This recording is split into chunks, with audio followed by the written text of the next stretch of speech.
25-летний юбилей Магаз отмечает, оправдывая статус столицы. На сегодняшний день город Солнца является одним из самых молодых административных центров России. Ежегодно здесь появляются новые социальные объекты, благоустраиваются улицы, создаются места для проведения досуга.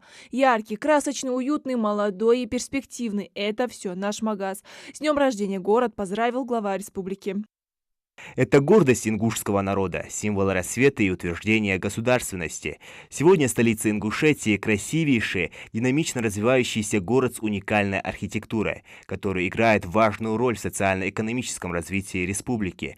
Его украшают современные здания, дороги, объекты социальной и культурной сферы. Большой объем работы выполнен в плане благоустройства и развития городского хозяйства. Современный и перспективный город, открытый для свежих идей и новейших разработок, является собой пример успешной реализации перспективных проектов в различных сферах хозяйствования. Уверен, что у города Солнца большие перспективы для дальнейшего развития и повышения уровня и качества жизни населения, а также хорошие возможности стать образцом благополучного и успешного будущего нашей страны. Это общая заслуга руководства и жителей города, которые здесь живут и работают. В этот праздничный день поздравляю мэра города Беслана Цичоева, всех его жителей. Желаю крепкого здоровья, счастья, благополучия и успехов во всех делах и начинаниях. С днем рождения, Магаз! Главная достопримечательность и центр притяжения гостей города – башня Согласия, построенная по подобию Ингушской боевой башни.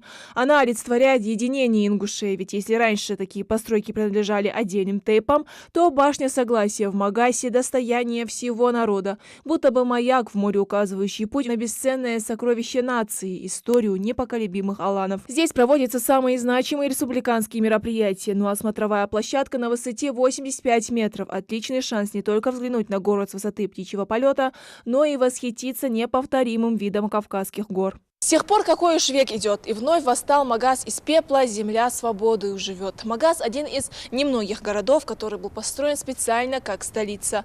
Символ города – золотое солнце. Какая бы погода ни была в Назране или в Карабулаке, здесь всегда солнечно. Этот город можно смело назвать ожившей мечтой о светлом будущем прошлого поколения.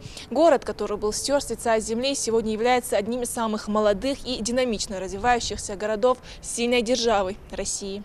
Город Магаз, по сути, столица исчезнувшего государства Алания. Первые упоминания о нем появились в 943 году в письменных источниках знаменитого летописца тех времен Аль-Масуди. Магаз располагался на пересечении торговых путей с юга на север и с востока на запад. А в самом городе активно процветало гончарное, железное, ювелирное и ткацкое дела. Являясь стратегически важным объектом, Магаз всегда был мишенью вражеских государств. В древних летописях Китая и Монголии аланская столица упоминается в планах захватчиков наряду с такими городами, как Киев. В 1239 году после полуторамесячной осады монголам удалось завоевать столицу Алании. Тогда погибло около 270 тысяч его защитников.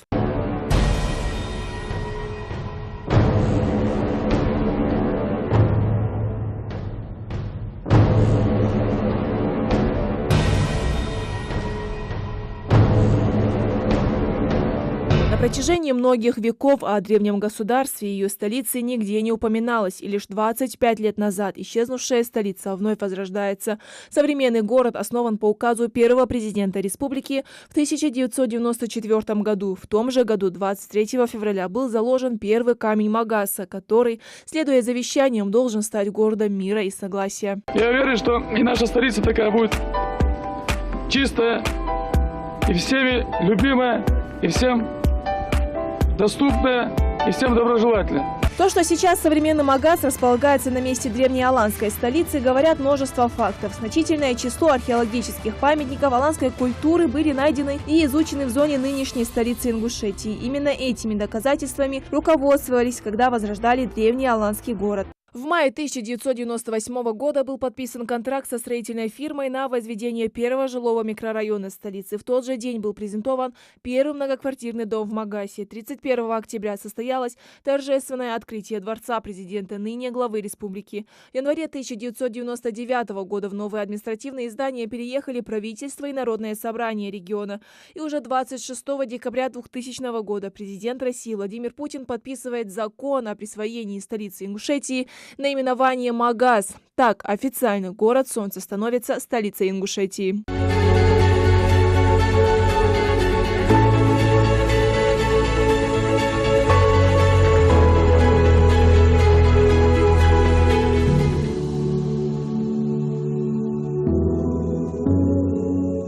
4 километра прямо по дороге, и вот гостей встречают огромные аланские ворота. Все в духе национальных традиций. 2 воинственных алана охраняют магаз, а стройная горянка с национальными лепешками в руках приветствует гостей в лучших традициях ингушского гостеприимства.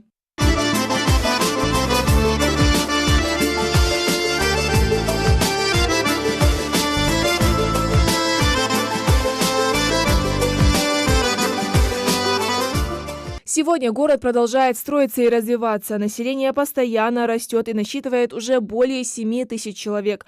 Красивые здания, аллеи, просторные улицы, магаз с каждым днем становится все краше. С одной стороны, это уютный городок, а с другой — современная инфраструктура. Этот небольшой город солнца можно обойти за час.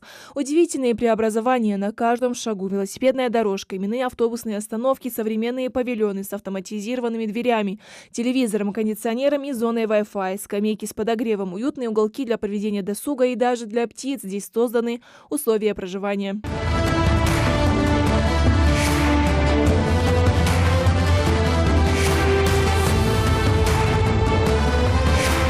Я житель Назрани, но очень часто бываю в Магасе, чуть ли не каждый день.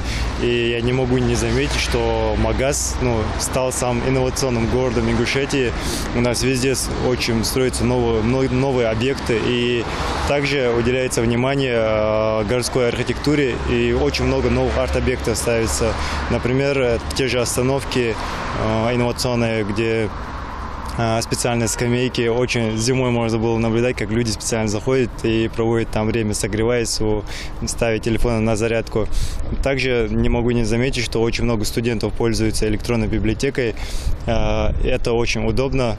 С каждым годом здесь увеличивается количество объектов многоквартирных домов, школ и детских садов. Со временем город солнца приобретет другие черты. По замыслу архитекторов, после строительства набережной там появятся пешеходные бульвары, искусственные пруды, лодочная станция и даже свой амфитеатр. Ну а совсем скоро столица пополнится еще одной достопримечательностью – соборной мечетью, рассчитанной на 8 тысяч прихожан.